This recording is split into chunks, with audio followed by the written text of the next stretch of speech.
दोस्तों नमस्कार। दोस्तों हर इंसान का बैंक में कम से कम एक खाता तो होना ही चाहिए। तो अगर आपका किसी बैंक में खाता है तो क्या कभी आपने सोचा है कि बैंक में जो आप पैसे रखते हैं वो किसके फायदे के लिए है? आपके फायदे के लिए, बैंक के फायदे के लिए, या फिर लाखों करोड़ों रुपए का लोन लेने वाले कॉरपोरेट के फायदे के लिए? हाल के दिनों में सरकार ने संसद में बैंक से जुड़े कुछ आंकड़ों की जानकारी दी है। ये जानकारी आप जब जानेंगे तो आपके होश उड़ जाएंगे। आप पता कर सकते हैं कि बैंक किसके फायदे के लिए काम कर रहा है, आपके फायदे के लिए, खुद के फायदे के लिए, या फिर लाखों करोड़ों रुपए का लोन लेकर देश छोड़कर भाग जाने वाले कॉरपोरेट्स के लिए। इस एपिसोड में हम संसद में सरकार द्वारा दी गई जानकारी पर विस्तार से बात करेंगे, लेकिन सबसे पहले मैं आप सबसे गुजारिश करता हूं कि चैनल के लिए नए हैं तो तुरंत सब्सक्राइब कर लीजिए, वीडियो को ज्यादा से ज्यादा शेयर कीजिए ताकि ज्यादा से ज्यादा लोगों तक जानकारी पहुंचे।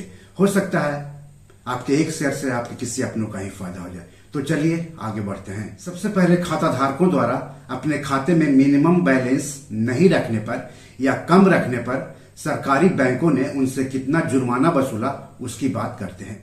इसकी जानकारी सरकार ने संसद में दी है। तो सरकार ने बताया है कि सरकारी बैंकों ने वित्त वर्ष 2020 से 2024 के दौरान मिनिमम बैलेंस पेनल्टी के रूप में 8,500 करोड़ रुपए जमा किए हैं।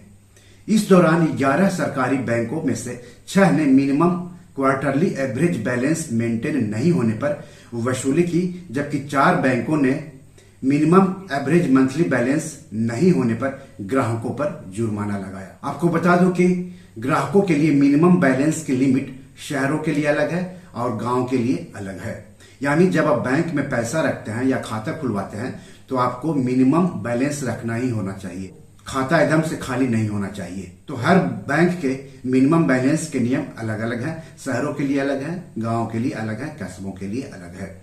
हालांकि बैंकों में जीरो बैलेंस का भी खाता खुलता है, लेकिन अगर आप जीरो बैलेंस का खाता नहीं खुलवाएंगे तो मिनिमम बैलेंस आपको मेंटेन करके रखना पड़ेगा, और अगर आप मेंटेन नहीं करेंगे तो बैंक आपसे जुर्माना वसूलेंगे। जैसे अगर हम पंजाब नेशनल बैंक का उदाहरण दें तो शहरी ग्राहकों के लिए 2,000 रुपये मिनिमम बैलेंस रखना जरूरी है, और कस्बों के लिए यह राशि 1,000 रुपये और गांव के लिए 500 रुपये है। मिनिमम बैलेंस नहीं होने पर शहरों में 250 रुपये, कस्बों में 150 रुपये और गांव में 100 रुपये तक काटे जा सकते हैं। ये हम बात कर रहे हैं पंजाब नेशनल बैंक के मिनिमम बैलेंस के बारे में। अब आप सोचिए, कोई भी इंसान अपने बैंक में पैसा कम नहीं रखता है जब उसके पास पैसों की कमी होती है। बैंक आपसे पैसा तब लूटता है जब आपके पास पैसे नहीं होते हैं, यानी आपकी आपदा बैंकों के लिए अवसर होता है। इससे आप समझ सकते हैं कि बैंक में आपके रखे पैसों से कितना फायदा हो रहा है बैंक को। ये तो रही पहली बात। कई बार क्या होता है कि बहुत सारे जो लोग हैं वो 8-8, 10-10 बैंकों में अपना खाता रखते हैं, लेकिन उन खातों का इस्तेमाल नहीं करते हैं और न ही उनमें मिनिमम बैलेंस नियम का पालन करते हैं। ऐसे में उनको अच्छा खासा जुर्माना देना पड़ता है। तो इसका एक उपाय यह है कि आप कम से कम बैंक खाता रखें और उतना ही बैंक खाता रखें जितना पर आप नजर रख सकते हैं, जितने का आप इस्तेमाल कर सकते हैं, ताकि आप मिनिमम बैलेंस पेनाल्टी से खुद को बचा सके। दोस्तों, आपने जिस बैंक में पैसा रखा है वह बैंक कभी अचानक से बंद हुआ है या उस बैंक के लाइसेंस अचानक से रद्द कर दिए गए हैं? तो अब बात कर लेते हैं पिछले 10 सालों में कितने बैंक बंद कर दिए गए या कितने बैंकों के लाइसेंस आरबीआई ने रद्द कर दिए। तो सरकार ने संसद में बताया कि भारतीय रिजर्व बैंक, जो कि देश का केंद्रीय बैंक है और बैंकों पर नजर रखता है, बैंकों के कामों पर नजर रखता है, यानी आरबीआई, उसने 2014 से लेकर जुलाई 2024 तक कुल 78 सहकारी बैंकों यानी अर्बन कोऑपरेटिव बैंकों का लाइसेंस रद्द कर दिया है। बैंक कई तरह के होते हैं। एक तो बड़े बड़े बैंक होते हैं, वाणिज्यिक बैंक, जैसे कि SBI, Punjab national bank, bank of Baroda, ICICI bank, axis bank, HDFC bank. एक होता है शहरी सहकारी बैंक, एक होता है ग्रामीण बैंक, एक होता है क्षेत्रीय बैंक। तो इस तरह से बैंकों के कई कैटेगरी होते हैं। विदेशी बैंक भी होता है।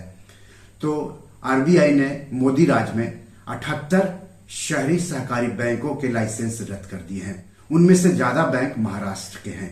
आधे से ज्यादा जो बैंक बंद हुए हैं वो महाराष्ट्र के हैं। आरबीआई ने कारण भी बताया कि किन कारणों से इन बैंकों का लाइसेंस रद्द किया गया है। इन कारणों में अपर्याप्त पूंजी, खराब आय की संभावना और बिगड़ती वित्तीय स्थिति शामिल है। इसके अतिरिक्त इन बैंकों द्वारा परिचालन जारी रखना जमाकर्ताओं और आम जनता के हितों के लिए हानिकारक माना गया है। तो इन कारणों से मोदी राज में 78 शहरी सहकारी बैंकों के लाइसेंस रद्द कर दिए गए हैं। अब आपके मन में सवाल उठ रहा होगा कि जब बैंक बंद हो जाते हैं तो क्या जो बैंक ग्राहक होते हैं उनके पूरे पैसे वापस मिलते हैं या फिर नहीं मिलते हैं। पूरे पैसे में जितने भी अकाउंट है उन अकाउंट में जमा पैसे और उन पैसों पर मिलने वाले ब्याज के साथ साथ मूलधन की वापसी क्या हो पाती है पूरी की पूरी या फिर नहीं हो पाती, इसके क्या नियम है, तो ये सब हम आपको आगे बताएंगे। संसद में यह भी बताया गया है कि अकेले 2024 की पहली छमाही में यानी जनवरी से लेकर के जुलाई के दौरान आरबीआई ने 10 शहरी सहकारी बैंकों के लाइसेंस रद्द कर दिए हैं। इनमें महाराष्ट्र, कर्नाटक और उत्तर प्रदेश के 2 और गुजरात, राजस्थान और आंध्र प्रदेश के 1 शहरी सहकारी बैंक के लाइसेंस रद्द किए गए हैं। तो सोचिए एक ही साल के 6 महीने में 10 बैंकों के लाइसेंस रद्द किए गए हैं।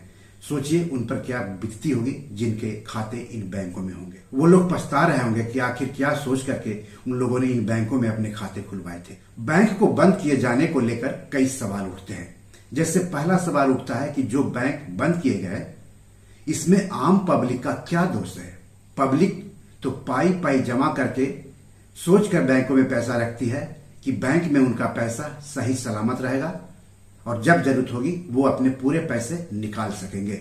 लेकिन जिस हिसाब से बैंक के लाइसेंस रद्द किए जा रहे हैं उससे बैंकों में पब्लिक के रखे पैसों की सुरक्षा को लेकर संदेह पैदा होता है।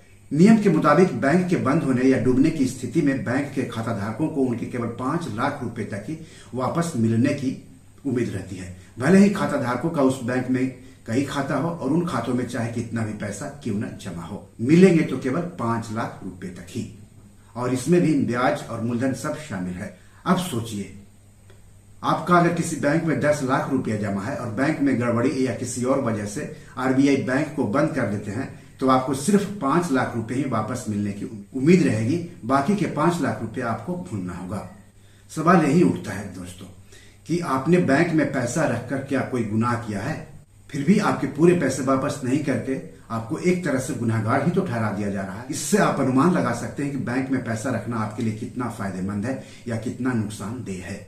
दोस्तों एक बात आप गौर कीजिएगा, आप जब किसी बैंक में पैसा रखते होंगे या फिर आपका खाता होगा तो वहां पर यह देख लीजिएगा कि जो आप पैसा रखते हैं बैंक में उस पर बैंक कितना ब्याज देता है और मान लिया कि आप उसी बैंक से कर्ज लेने जा रहे हैं तो उस पर कितना ब्याज वसूलता है बैंक। आप जानकर हैरान रह जाएंगे कि आपकी बचत पर बैंक कम ब्याज देता है और आप जब उसी बैंक से लोन लेने जाएंगे तो आपसे ज्यादा ब्याज वसूलता है। जैसे हम देश के सबसे बड़े बैंक एसबीआई की ही बात कर लेते हैं। एसबीआई 10 करोड़ रुपए तक के बचत खाते पर हर साल 2.70% ब्याज देता है, जबकि 3 करोड़ तक 10 साल के लिए एफडी कराने पर 60 साल या उससे कम उम्र वालों को हर साल 6.5% और 60 साल या उससे अधिक उम्र वालों को 7.5% ब्याज देता है। ये ब्याज दर अगस्त 2024 तक की है। ब्याज दरों में बैंक बदलाव करते रहते हैं। वहीं अगर एसबीआई से होम लोन लीजिएगा तो आपको हर साल 8.5% से 9.65% ब्याज चुकाना होगा। यहां भी आप देख सकते हैं ग्राहक को कम, बैंक को ज्यादा फायदा हो रहा है। दोस्तों अब बात कर लेते हैं लोन नहीं चुकाने पर बैंकों द्वारा लोन ग्राहकों से की गई सख्ती पर। आप सब जानते हैं कि बैंक जितनी सख्ती डिफॉल्ट होने पर आम लोन ग्राहकों पर करते हैं, डिफॉल्टर कॉर्पोरेट को उतनी ही राहत देते हैं। कॉर्पोरेट का लोन राइट ऑफ कर दिया जाता है, उनका लोन माफ कर दिया जाता है। यही नहीं, डिफॉल्ट होने के बाद भी कॉर्पोरेट को लोन देने में कोई रोक नहीं है। यही वजह है कि आज बैंकों को लाखों करोड़ रुपए का चूना लगाकर बहुत सारे कॉर्पोरेट देश छोड़कर विदेशों में जा बसे हैं। वहीं दूसरी ओर आम लोग अगर किसी वजह से लगातार 3 महीना भी लोन की किस्त नहीं चुका पाते हैं तो लोन देने वाले बैंक उनके साथ जबरदस्ती करते हैं, उन्हें लोन का पैसा इंतजाम करने का समय नहीं देते हैं। ग्राहक जिस प्रॉपर्टी पर लोन लेते हैं उसकी तुरंत जब्ती कार्रवाई शुरू कर देते हैं। यानी इस मामले में भी आम लोगों को बैंक कोई राहत नहीं देते हैं। इसके अलावा आम लोगों का क्रेडिट हिस्ट्री खराब कर देते हैं बैंक लोन नहीं चुकाने पर। क्रेडिट हिस्ट्री खराब होने के बाद आपका सिविल खराब हो जाता है और सिविल खराब होने के बाद हो सकता है कि भविष्य में कोई बैंक आपको लोन न दे और अगर लोन दे भी तो महंगा लोन दे। तो ये भेदभाव क्यों और इस भेदभाव से आम बैंक ग्राहकों को क्या फायदा हो रहा है? फायदा तो कॉर्पोरेट लोन ग्राहकों को हो रहा है या फिर बैंकों को हो रहा होगा? तो ये बात आपको समझनी होगी। अब आप खुद ही सोचिए, जिस बैंक में आप पैसा रख रहे हैं, क्या वह बैंक आपके फायदे के लिए है या कॉरपोरेट, सरकार और खुद के फायदे के लिए? अब कुछ लोग सवाल उठा सकते हैं कि ठीक है, बैंक हमारे फायदे के लिए नहीं है, तो फिर उपाय क्या है? तो इसका भी जवाब है, जवाब भी आप सुन लीजिए। तो पहला जवाब यह है कि सारे बैंक ग्राहकों को एक मंच पर आकर बैंक से अपने फायदे के लिए कदम उठाने की मांग करनी चाहिए। बैंक अलग अलग काम के लिए चार्ज वसूलने में तो कोई कोताही नहीं करते हैं, लेकिन बात जब ग्राहकों को सुविधा देने की आती है तो सुविधा नहीं देते हैं। बैंक को बचत खाते और एफडी पर ब्याज बढ़ाना चाहिए, लोन सस्ता करना चाहिए, तरह तरह के चार्ज में भी कमी करनी चाहिए। ये सब मांग बैंक ग्राहकों को एक प्लेटफॉर्म पर आकर करनी चाहिए। दूसरा, बैंक के बंद हो जाने या डूबने की स्थिति में उसके खाता धारकों को पूरे के पूरे पैसे वापस दिए जाने की व्यवस्था करनी चाहिए, कानून बनाना चाहिए।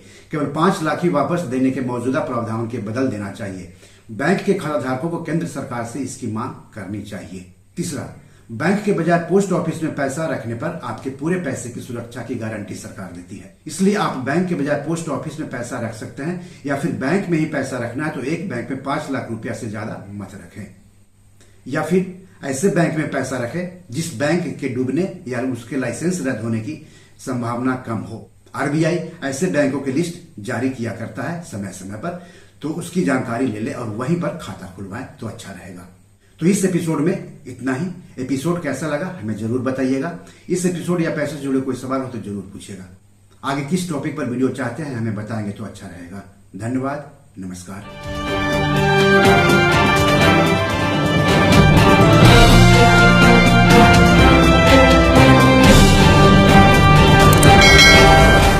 दोस्तों, ये मेरी 7 किताब है जो कि amazon.com पर पब्लिश है। आप इसे डाउनलोड करके पढ़ सकते हैं। इन किताबों के लिंक्स इस वीडियो के डिस्क्रिप्शन में दिए हुए हैं। इन 7 किताबों में से 5 किताब मनी मैनेजमेंट पर है, यानी पैसा निवेश करके अधिक पैसा कैसे कमाएं पर आधारित है।